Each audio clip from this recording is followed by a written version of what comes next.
Hey guys, welcome to the video. If you are new, welcome to the channel. If you are a returning viewer, I appreciate it. Thank you so much. Don't forget to subscribe if you like these videos. Wanted to make a video today that talks a little bit about what a day at Officer Candidate School looks like. That's Officer Candidate School for the United States Marine Corps in Quantico, Virginia.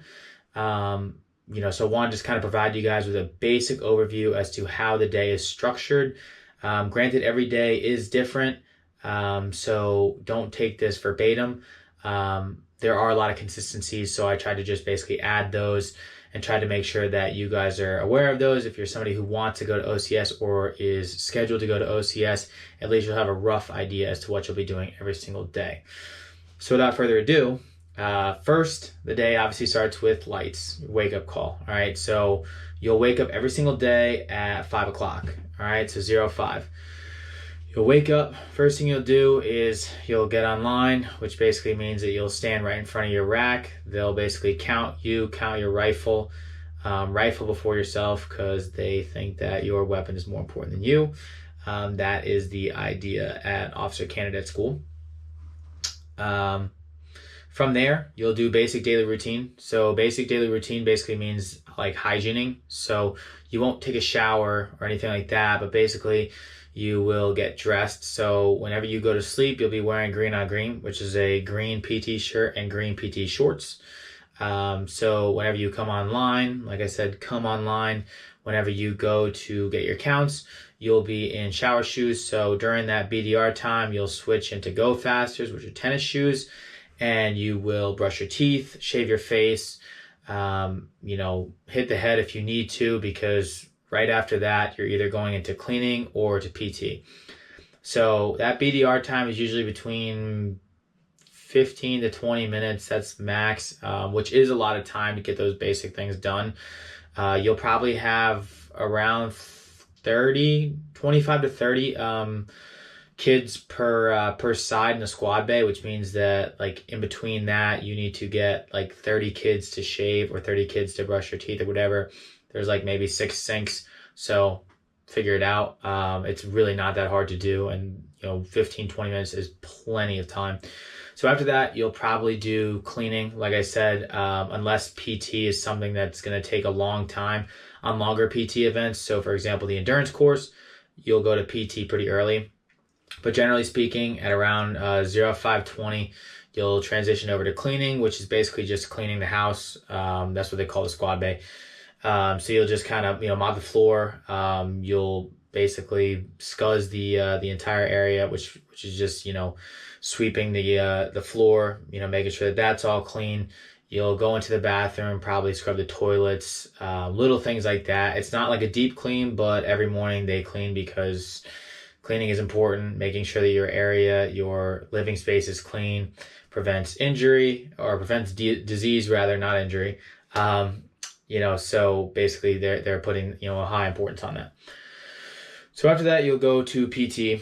PT does vary every single day. So, and I'll make a separate video that really talks about specifically how the PT breakdown and how the schedule is. I actually have a log of every single PT event we did while I was at OCS. So I'll probably share that with you guys, as well as just to kind of talk a little bit about what you can expect from the PT, how difficult it is, and so forth. But after PT, you'll go back, you'll clean up. I'm not going to keep giving you guys like time ranges unless something is specific, like is every day it's a specific time, because everything from here changes time-wise. You don't eat at the same time every day. You don't go to class the same time every day. You don't have study time, at the same time every day. So after PT, you go back, you'll clean up, you'll probably go into, your desert camis. So you'll take a shower, and you should already be shaved and you should have already brushed your teeth. But sometimes people would shave during that time. Again, shave in the morning. That's what the morning time is for. So anyways, like I said, biggest thing is you'll shower and then you'll get into your camis. From there, you usually go to morning chow. Now, morning chow will either consist of going to Bobo Hall, which is the chow hall, or you'll have what's called field chow. So if you go to Bobo Hall, you guys will go down, form up into a company-wide formation, and march over to Bobo Hall. If you are lucky enough to have Bobo that day, you will learn, that first day, I guess you say, you'll learn that you want Bobo every single day. It's an awesome breakfast. There's a lot of food. Like you get a healthy scoop of eggs, sausage. You'll get a biscuit with some awesome gravy. You'll get some sort of hash browns or something, some sort of potato. And then you can, choose from getting like waffles, pancakes, muffins, cereal, like peanut butter and bread. Like the list goes on and on. A lot of good food, and like I said, you'll feel full when you leave there. On the flip side, if you get field chow, you will be pissed off because the field chow is not necessarily bad. It's the same food, but you don't get as much. Like you'll get like a small little plate worth of food, and to be honest, it's not much because they have to spread the food so thin amongst the company. They really don't give the company much food to begin with. So that breakfast is probably going to look like a half to a quarter scoop of eggs. It's gonna be like a pitiful amount of eggs, a tiny bit of rice. You'll get a biscuit and gravy. Like you can count on that pretty much every single day, and then like maybe an apple if you're lucky, a muffin, and then like orange juice or something. I know that kind of sounds like a lot if you're somebody who eats a light breakfast usually, but when you're there, especially if you've had Bobo, you'll realize like, crap, like it's not a lot of food in comparison, and you will be hungry. So after that, you'll go to Yekel Hall. That's the auditorium basically at on Brown Field, and that's where you'll conduct like all of your classes. So you don't go to classes as just a platoon, you go as a company. Sometimes 2 companies will be in there, which means that the auditorium being a classroom is just something you should get used to.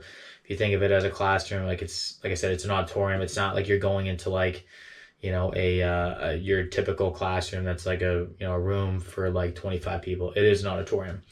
All right, but that is where you do classes. I'll make a video that talks about academics as well, so we're not getting too far off track here. You go to classes, usually that's 2.5 hours. From there, you're going to do what's called commander's time, probably, if the classes don't take all the way up until afternoon chow. Commander's time basically is like time that your platoon commander can make for anything. So in the beginning of the cycle, so when you first get to OCS, you as a billet holder, you'll be in leadership positions. You as a billet holder have no say in what goes on during the commander's time. Your platoon commander or your platoon staff will basically decide this is what we need to do during that time, whether it's like cleaning, whether it's a guided discussion in the squad bay about some sort of particular topic, or if it's close order drill, whatever it is, it's a variable, like movable type thing. And you'll see as the cycle goes on, you get a lot more commander's time and you have to fill the gaps with it, especially as a billet holder. Even though it seems like, oh, that'd be cool, you get to choose what you want to do, it gets really annoying and really tough to fill the gap, especially because your platoon commander, if you come up with a plan, can just say no, in which case you have to keep writing plans until he likes something that you want to do. That commander's time will be something that is, meaningful for the situation. So, like I said, if you're coming up on a particular leadership evaluation, you might do like a practical application in the field of like a fire team, like fire team tactics, but you might do some sort of like buddy rushing, drills, or like just fire team movement as a whole. After that, you'll do afternoon chow, so lunch. Again, that can be Bobo, field. Sometimes you'll get box chow. Box chow, I think, is the best. Basically, it's just a bag. It's filled with a good amount of food. They'll bring it to you in the squad bay. It's basically like Uber Eats. So you get that, they bring it, and you sit down like by your foot locker with your camp stool, and you just eat it right there. You don't have to go anywhere for it. It's a good amount of food. Like I said, it's like a bag lunch. It's not hot food, but I don't know. I always liked it. Then you'll probably go back to Yekel Hall for more classes. Again, this depends and really varies. But you'll probably go back for classes on a strictly class day if you have nothing else going on, followed by probably some more commander's time or close order drill. Every day, pretty much, you'll be doing close order drill up until the drill competition. So just plan for that. The close order drill, I like drill, but my platoon was really kind of learning. A lot of them are newer to that type of environment, and it takes time to really progress drill as a whole. especially if you have no exposure to it. So it's a bit frustrating sometimes. And obviously your platoon staff want to make it look perfect, which means that it's going to be uncomfortable. So just kind of plan for that. It's usually pretty hot out as well, so you'll be sweating buckets out there, drilling, trying to stand perfectly still. So yeah, close order drill. I mean, again, I'm a fan of drill, but even they were able to make me, or even I was made to almost dread drill every day because, like I said, it's hot, it's sweaty, it's uncomfortable, but that's what you got to do in order to get like that crisp product at the end. So it is worth it, especially when you go to the drill competition.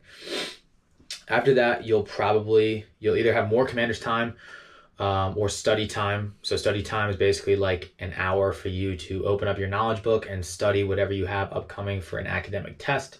So you will have exams throughout the cycle. Again, I'll get into all these different things in separate videos. So don't worry about my being super vague. We can talk about that in another video. If you guys do have any requests too, feel free to leave it in the comments section. I'm happy to answer anything. I just got back from OCS. I don't know if you guys can see, but I'm like trying to grow this little beard thing here. So it's been only like a couple days though, like 5 or 6 days since I left OCS. So everything's fresh in my mind right now. So after that, you'll have evening chow. Same thing, could be field, could be bobo. So it could be the chow hall. Following that, you'll have commander's time and probably study time. If you didn't have it before, you had evening chow. Study time, like I said, just one final note on that, make the most of it. Study during the time because you don't want to be studying during your like sleep time, like after lights, because that's the time that you should be sleeping. You should take every opportunity you can to sleep and to rest because it's important. After that, you do what's called BDR, basic daily routine. It's the same thing you did in the morning. You basically shower up, you get cleaned up, whatever, brush your teeth, whatever you need to do. And from then until like hygiene inspections at 20:30, that's about an hour gap. Usually after you get like hygiene, after you get showered and stuff, you get like your own time to do whatever you want. So do whatever you want's relative. Basically it's like square away time is what they call it. So you just get to like organize your foot locker. If you need to like remark your PT shirt, if you need to make new markings on some of your equipment and your gear, you can do that. In the beginning of the cycle, whenever they're really like heavy and tight on you in terms of like it's very strict, you'll probably get no square away time. But towards the end of the cycle, once they kind of like the platoon staff ease up on you and they enable you to be a leader, that's when you really have more freedom and free time accordingly. So like I said, that time usually it's like a half hour, usually between 2000 and 20:30 is like square away time. At 20:30, you'll do a hygiene inspection. What that is basically you'll take your shirt off and you'll have like your shower shoes on, and basically the platoon staff just comes down the line and they just inspect your back, like your arms and your feet, because if you don't like hygiene properly, or if you get a cut, it could get infected. So they just want to make sure that you are taking care of your body properly, because one, if it gets infected, you can get sent out, sent home or whatever, go to medical and have to go to the hospital, because there are a lot of diseases that can, come from some of the things that we do, getting dirty, especially with an open wound. But two, they want to make sure that if you do have some sort of infection or something like that it's not contagious and doesn't spread across the squad bay. So it's important. They're looking out for you. Just make sure that if you do have cuts and stuff, that you treat them properly, treat them accordingly, and kind of go from there with that. Take care of your body while you're there, especially with your feet. They'll examine the feet, make sure that you don't have any blisters or any fungus or anything, any nastiness on your feet, because that's not good and that could take you out of training time or out of the cycle altogether, which they don't want.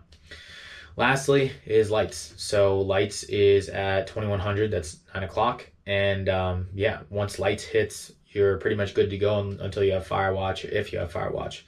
So, lights at 2100, take that time to sleep between then and the following morning, because you will need to sleep. If you have fire watch, you'll get up, at whatever time. So fire watch is a 1 hour long block that runs from 2100 all the way until 5 o'clock. or 0.5, which means that every hour a new group of watch standards come on.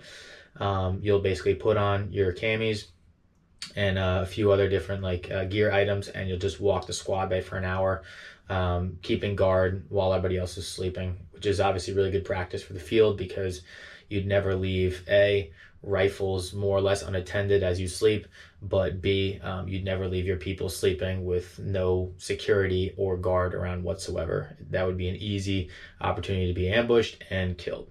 So that fire watch is important. It's only an hour, even if it's in the middle of the night. Don't worry about it. It's super easy, super chill. Really nothing to worry about. So that's pretty much it in terms of, like I said, a basic day at officer candidate school.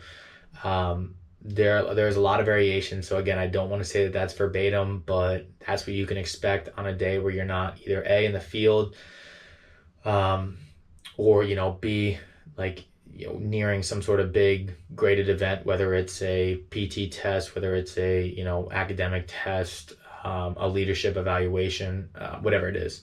So again, I hope that this video helped you guys. I hope that you guys enjoyed this video. Please take the time to like it and subscribe if you did. It means a lot for me, and I really do appreciate it. It motivates me to make more of these videos and to help you guys out, certainly. But again, too, feel free to leave a comment if you guys have any questions or have any requests on videos. I know this video is kind of long. I'll try to make them shorter, more condensed. I'll see what I can do, but that's pretty much all I have. So I appreciate you guys tuning in, and hopefully I'll see you on the next one.